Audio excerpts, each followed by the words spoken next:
All right, I want to welcome everybody to episode 1 of the Bait Shop podcast here at Anchor Inn Bait and Tackle. I got Bubba Sparxxx with me, longtime friend. What's up, brother Joe? What's happening, man? It's been a long time, man. How you been? Man, I've been good, man. Yeah. Been just pleasantly present, making love to life. Yeah. Yeah, man. It's been cool to see the growth and just in since I was a kid watching you. Grew up and watching you in the music industry come out with multiple tracks. Ugly was the first one that I remember. I think. Yeah, that was my first single. Was it? Okay. 2001. Yep. Yeah. So just link up with you in the past and see the growth. It's really cool to see where you're at, not just in music, but as a person, man. Oh, man, I appreciate you saying that. Yeah.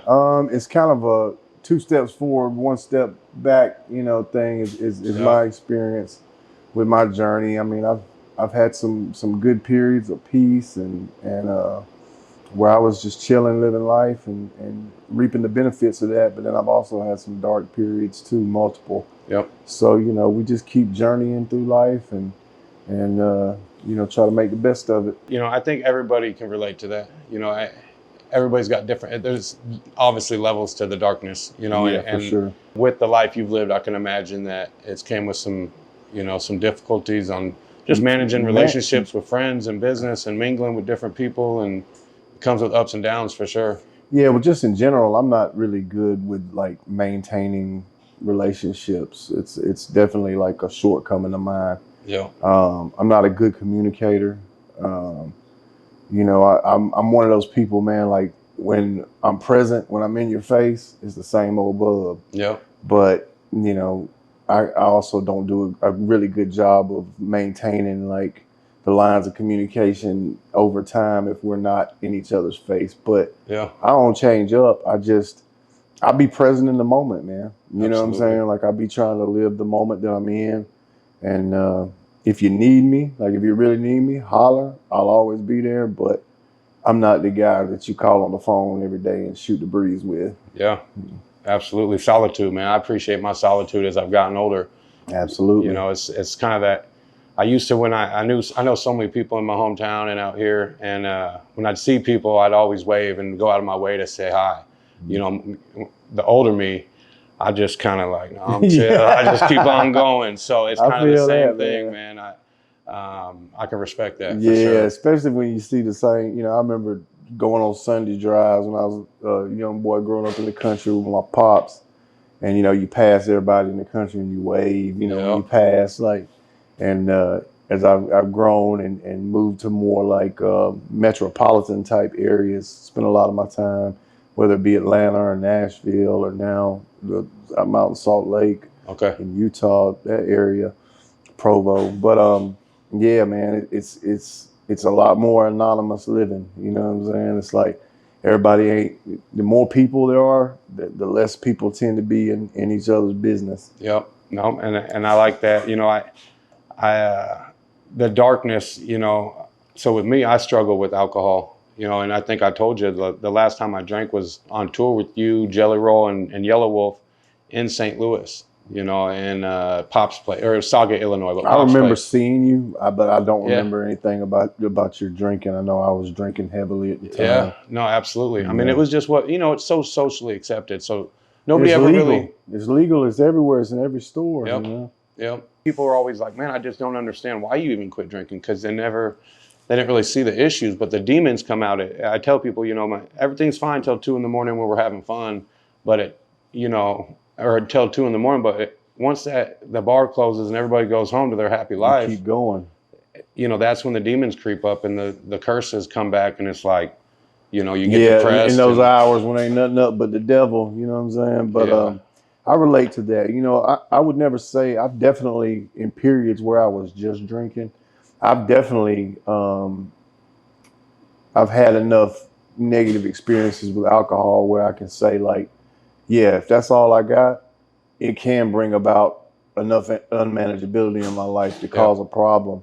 But it's more for me what it leads to. You know what I'm saying? If I go out here and have a drink today, I might make it without incident for 2 or 3 weeks, a month, maybe even 6 months.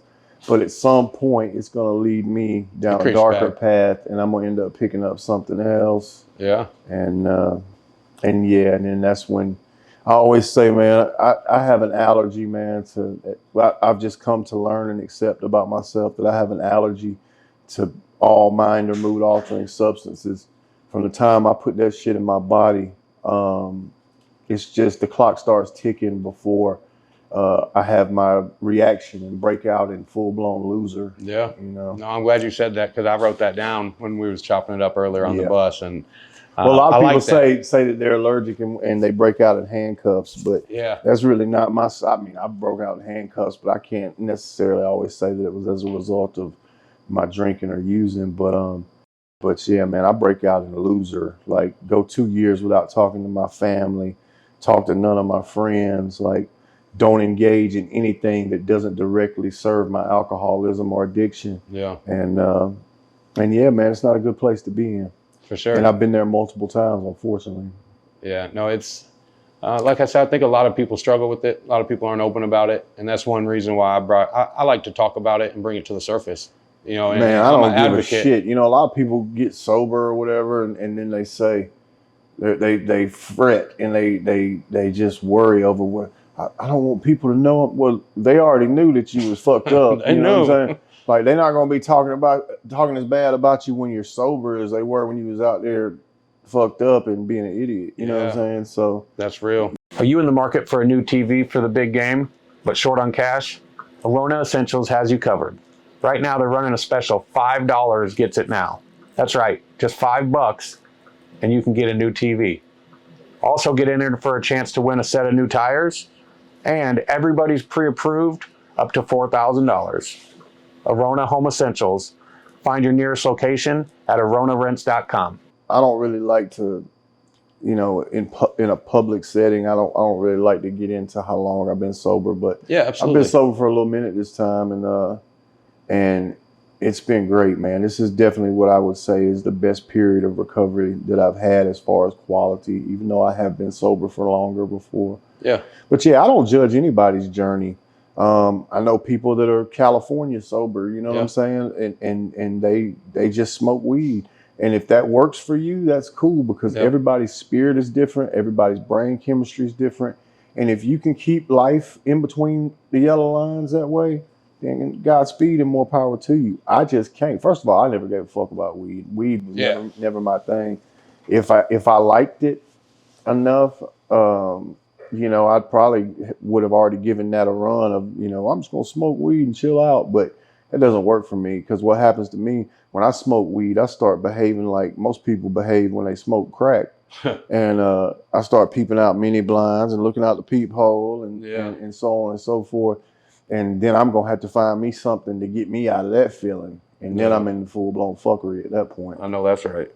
Yeah, and I tell people, everybody, there's a seat for every ass, you know, and everybody's got their own poison, and it affects them differently. And I've been pretty open, you know, even as a business owner and a public figure, I try to stay authentic. So, like, a lot of people know that I struggle. You know, I struggle with opiate addiction. I struggled with, you know, with weed, and, you know, just all kinds of different stuff that people don't talk about, because it's like that elephant in the room. And I'm proud of where I am and the fact that I came from that, you know. So absolutely, I don't hide who I am. Authenticity is key, you know. I mean, for what? You know what I'm saying? Like we are all the sum of our own experiences. You know what I'm saying? Yep. And do I think that I had to go through some things that I put myself through? No.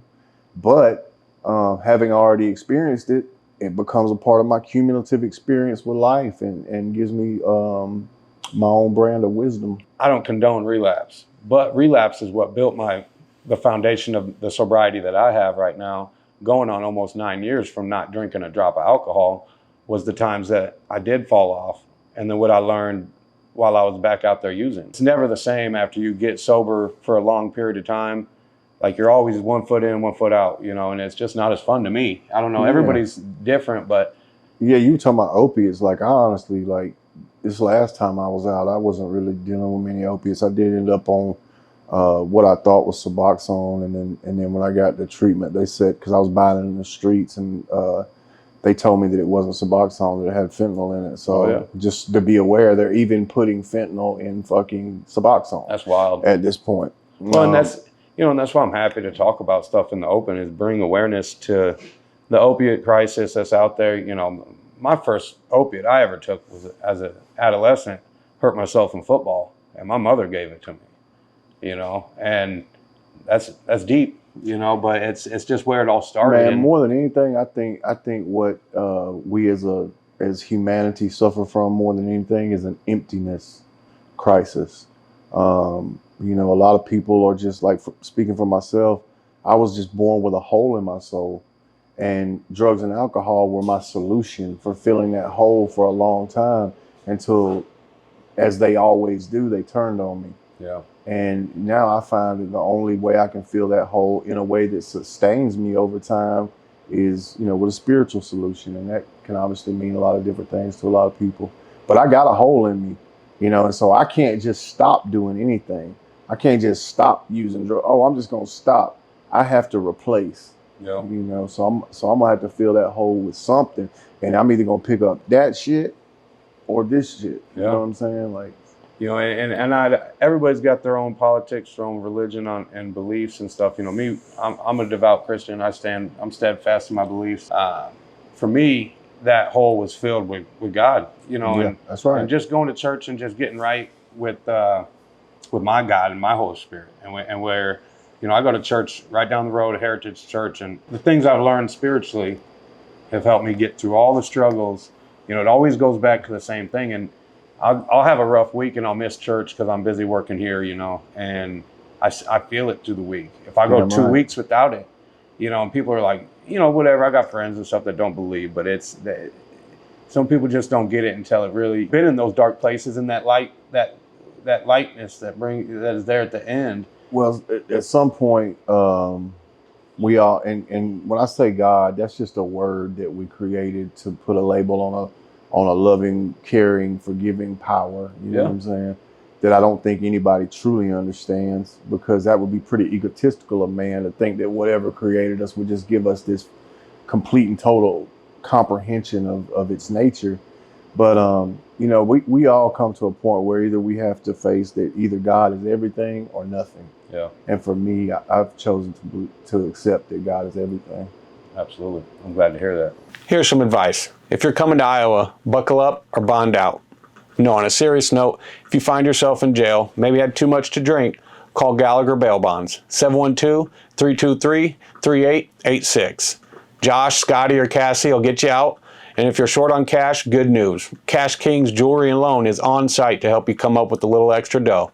And everybody has their own journeys, their own battles, you know, and what brings me back is the love for my life now, and just the simple things. Real talk. And just being able to go to the store and you know, just get my daughter something, or go buy myself the pair of tennis shoes I want. And you know, you can probably relate, I know you can, to create a bit as a small business owner, to create an income from doing something we love is a powerful thing.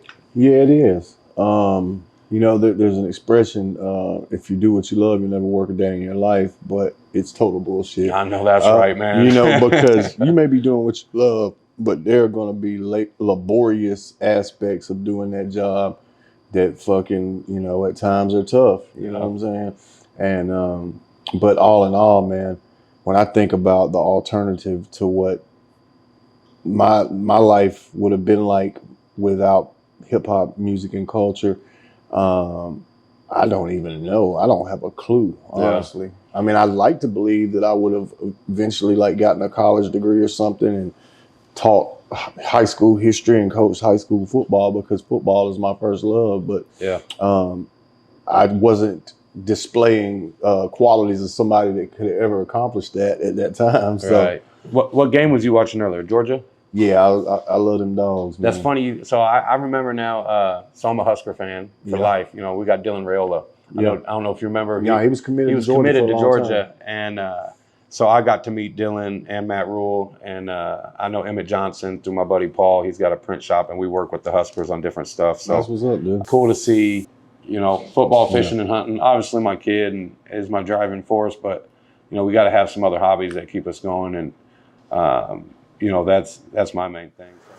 Shout out to JPS Heating and Cooling, keeping your home or business comfortable year-round, fast, reliable, and local. If your furnace or AC needs help, call JPS.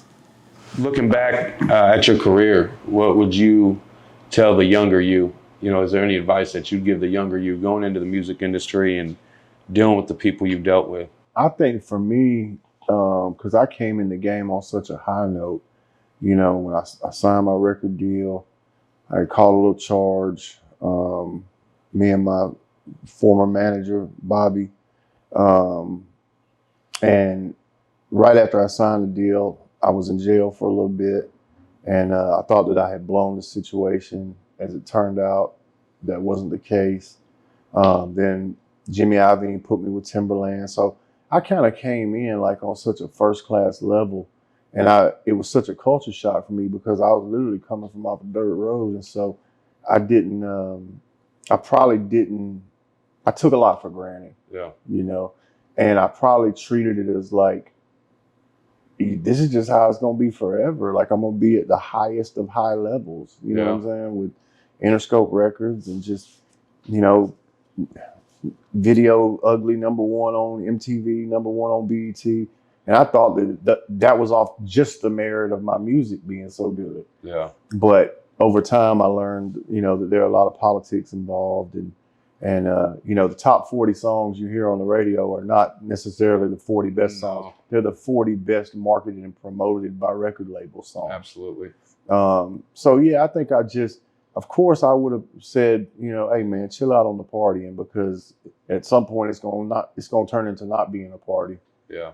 You know, and I would tell myself that, but also just in general, man, just be more frugal, which I'm still not frugal with money. I'm horrible with money. And that's something I am conscious of and working on at this point. But I didn't give a shit. You know, I squandered a lot of resources, and I didn't grow up with a lot. Yeah. You know what I'm saying? So that kind of makes me a little resentful at my old self, because it's like, man, come on, man. You came from nothing. You had all this. You thought it was a game. You fucked shit off. You know what I'm saying? Yeah. You know, hey, one thing is my friends can't say I didn't show them love. You know what I'm saying? I bet that's right. Like, if you're anything like me, I can relate. Man, I love doing for my friends and making them happy and making sure they were straight. Like I was straight, you know. I never took people in places and had people with me looking like bums, and I'm looking, you know. So, I mean, I might look like a bum too at times, because I didn't really know. I didn't have any concept of. I was like, just how I dress now, polo and New Balance. That's how I'm gonna dress on TV, you know. And you know, as long as things were going smooth and it was smooth sailing, that was all good. But at the first sign of adversity, when things didn't go according to plan, a lot of people, industry type people, so man, why you wear polo and New Balance? And that's part of what the song Deliverance was about. But, but yeah. No, I remember them times from my point of view. It's extremely cool to see both sides, you know, because that was the culture I grew up in. In my era, every little white kid in small town USA wanted to be a rapper, or at least, you know. Well, I don't know if back then every white kid wanted to be a rapper, but these days, yeah. Well, when y'all came out, I can show you a lot more people trying to be rappers than people that ain't. Yeah, I know that's real. I just know back then, you know, because you came out basically, in my opinion, right there. I don't know the timeline, but as far as like Eminem, it was just I was 2 years after Eminem. Okay. Yeah. And I think you guys were the only two white rappers on the scene that were really making noise. Of that particular space and time, yeah, because in the 90s you had, you know, obviously Vanilla Ice, and then you had like Third Base, and then you had Everlast and the House of Pain, and then you know, I don't know exactly. I love Vanilla Ice. I think he's a cool dude. I think he's a great artist. Ice Ice Baby's the shit, and he was the shit. Oh yeah. But you know, there was some discrepancies in him saying he was from the hood or whatever, and then some people said he wasn't. I don't know, but that kind of was a big deal and kind of robbed him of some credibility. And then so there was a period where nobody was checking for white rappers. Like if you go back, you think about the period before Nicki Minaj came out, like it was this long period where nobody was checking for female rappers. That's real. And then Nicki Minaj did her thing, and then Cardi B comes and Megan Thee Stallion, and now it's like, I can show you, it's like white rappers with female rappers. I mean, they just throw a rock and hit 7. And social media's done it. It's crazy now. Yeah, it's insane. But going back to that time, like, you know, and then Eminem came out. And if I'm not blaming Eminem for my anything related to my drug problems in the past, but I will say that like when that Vicodin on the CD and just all the shit he was rapping about, it made me feel like it was just normal for somebody pursuing a career in music to just be living that reckless and just whatever drug you got, give it to me, you know. And I don't know if he was actually living that life to the extent that he had influenced me to live that life, you know. But and then, you know, 2 years later to be signed to the same record label, and me and Marshall have always been super cool, man. He's never shown me anything but love, with the exception of the one leaked diss track, which I was flattered by a lot of the shit he said about me in the diss, because he really gave me a lot of credit. And then he got the drug wrong when he said that I was on Bubba Sparxxx is gone at Snow White. Sad because he's dope, right? America's next great white hope, right? And but I did cocaine some, but I was really struggling with the same substance he was struggling with, which was opiates at the time. But you know, that's neither here nor there. But yeah, man, for that period, I'd say from like 96, 97, I know House of Pain, it kind of disbanded. Everlast did his blues type, Whitey Ford sings the blues type shit. You might know what it's like, which was great. Yeah. But so I never considered him a rapper at all. Oh, I know no, House of Pain jump around. Well, he was Everlast got, I mean, but like his stuff, he definitely got down, but it was more alternative rap. Nah, when he went solo, it definitely became alternative. You know, it became folksy. But when he was with, but yeah, House of Pain was definitely some hip hop shit, and they was repping for. I learned a lot about how to rep being who I really was as a white boy from the country by seeing how House of Pain rep being Irish dudes from Hell's Kitchen, you know, in New York. So I really respected that. Even though I can't really say Everlast has ever been a cool dude or anything like that when I met him. I mean, he just kind of always been standoffish with me, but I really don't give a shit. Never affected one night of sleep for me. That was meth and cocaine that did that. But yeah, so yeah, from I say from like 96, 97 to like, I guess I came out, and then I'd say Paul Wall and Lil White started doing their thing. I think White came out with Doubt Me Now, which was the shit. And in 2003, around the time I was dropping Deliverance. Yeah. And that's the first time I ever heard Jelly Roll was actually, I think, when they did Pop Another Pill. Yeah, he featured on that. When he did Pop Another Pill, I was in Phoenix working for my uncle, and just on doing stuff for his business out there. And I just remember finding it on YouTube. And Pop Another Pill was hard. Yeah. But then they did that Snow too. With him and God Bless the Dead, B. Peasy from Indianapolis. Yeah. And that was a hard project too. But White definitely did a lot for Jelly, and I don't think Jelly Roll's ever lost sight of that. Yeah, no, for sure. You know, because I booked Lil White here at Whiskey Tango in Omaha. I've done Whiskey Tango before. Yep. So I did that with and then I brought Jelly Roll there. I lost $4,800 on that show. And you know, 78 people showed up. I got, you know, just like Dion says, I keep the receipts. I got people that were like, "Who the hell is Jelly Roll?" Making fun of it. You know, those are the same people paying $300 to go see him at the sold out shows. And it's just funny because I got the receipts. Y'all was clowning me and nobody showed up to my show. And it's all right. I live and learn, you know. Yeah, I mean, it was really beneficial for Jelly Roll to transition from being a white trap boy rapper to, you know, his gradual progression to what he is now. Yeah, well, because that's when Whiskey Sessions came out. And when Whiskey Sessions came out and he did that, I know he got burned on that, but I think he owns the stuff now. But as long as that's part of the industry story, stuff. man. Jingle Jared. Yeah. Oh, yeah. The Jingle Punks. Yep. Yeah. It was a dirty game. That was I spent a lot of time out in Cali and met a bunch of different people in the industry when all that was going on. And the industry, and this is something that you told me. I think we were eating at Outback Steakhouse in Omaha, like 8 years ago. I was naive, man. I believed everybody was, I saw the best in everybody in the industry and just people that I had everyday contact with.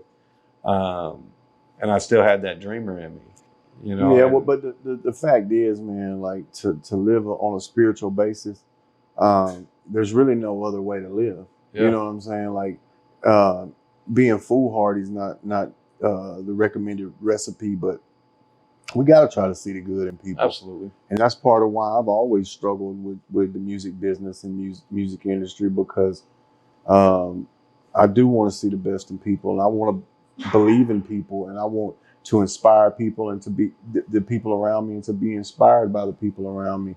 And so sometimes when you get caught up in that spirit of brotherhood and thinking that man, we're brothers and we're moving towards this common goal and it's going to be great. We're going to do this shit and show everybody. And then when somebody is revealed to not be who they represented themselves to be, it can be a crushing blow, man. But yeah. I've just learned that that's just life, man. I've probably disappointed some people along the way. And I've certainly been disappointed by people along the way.